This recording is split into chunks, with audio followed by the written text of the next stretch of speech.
안녕하세요.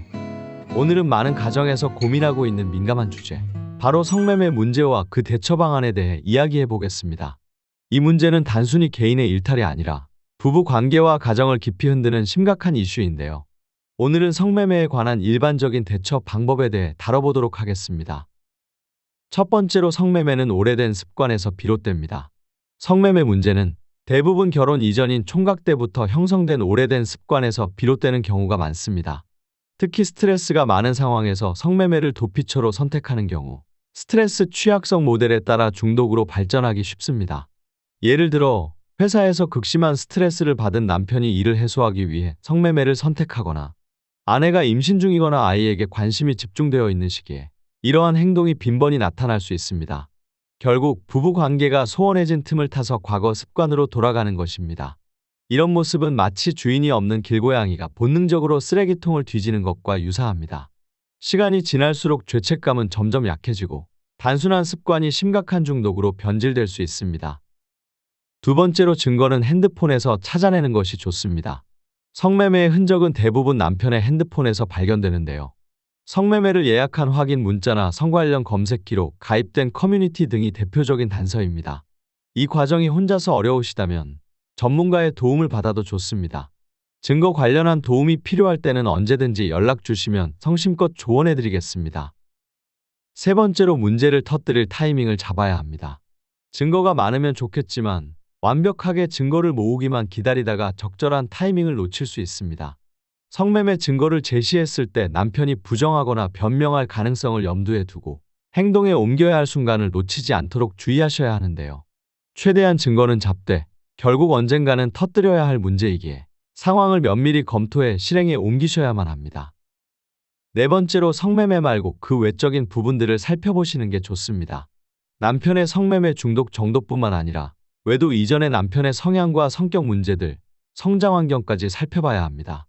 마치 병든 나무를 살릴 때 잎사귀만 보는 것이 아니라 뿌리 상태를 확인하는 것처럼 원인을 종합적으로 분석해 보는 것인데요. 단순히 성매매라는 행동만 보지 말고 그가 왜 이런 행동을 반복하게 되었는지 배경을 이해하는 게 좋습니다.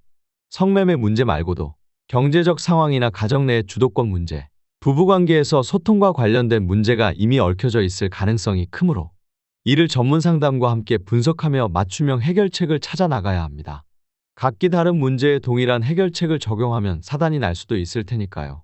만약 남편의 문제가 심각하다면 증거를 모으면서 이혼 준비가 필요할 수도 있으니 신중하게 판단하는 것이 좋습니다. 다섯 번째로, 모든 준비를 마쳤다면 강하게 브레이크를 잡아나가야 합니다. 남편에게 준비할 시간을 주지 말고 예상치 못한 순간에 행동해야 하는데요. 쇳물도 단김에 빼라는 말처럼 강하게 몰아붙이는 것이 필요합니다. 증거와 내용에 대해서는 처음부터 순진한 태도로 드러내지 말아야 합니다. 진실을 말할 기회를 줄게 라는 차분한 태도로 접근하되 동시에 당장에라도 끝낼 기세를 보이면서 강력한 브레이크를 작동시켜야만 합니다. 성매매 중독에서 벗어나기 위한 첫 단계는 공포로 두려움과 책임감을 느끼게 하는 것입니다. 이후에야 비로소 진정한 대화와 변화가 가능하죠. 남편에게 날릴 적절한 멘트와 행동은 상담을 통해 조언을 받으시길 바랍니다.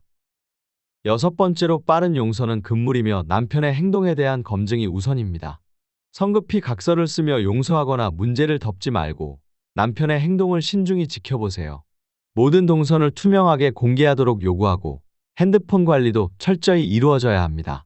또 수준이 떨어지는 친구나 동료 관계를 강제로 청산시키고 제3명의 이전과 같은 현실적인 조치도 반드시 뒤따라야 할 것입니다. 용서를 서두르는 것은 아직 다 낫지 않은 상처에 밴드를 붙이는 것과 같은데요. 문제를 덮는 것이 아니라 완전히 해결할 수 있도록 신중하게 접근하셔야 합니다. 마지막으로, 성매매 문제를 완전히 해결하려면 남편의 성중독 치료와 더불어 부부 상담이 필요합니다. 이 과정에서 전문적인 도움을 받으면서 문제의 재발을 막고 부부 관계를 회복할 가능성을 높일 수 있습니다. 이 문제는 혼자서 해결하기 어렵기 때문에 상담 전문가와 함께 회복의 길을 찾아야 합니다. 오늘은 성매매 문제를 중심으로 부부 관계를 지키기 위한 일반적인 방법을 알아보았습니다.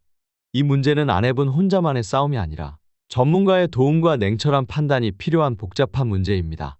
문제를 외면하지 않고 용기 내어 해결의 길로 나아간다면 분명 더 나은 삶을 만들어갈 수 있을 것입니다.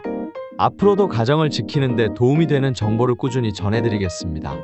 구독과 좋아요로 함께 해주세요. 시청해주셔서 감사합니다.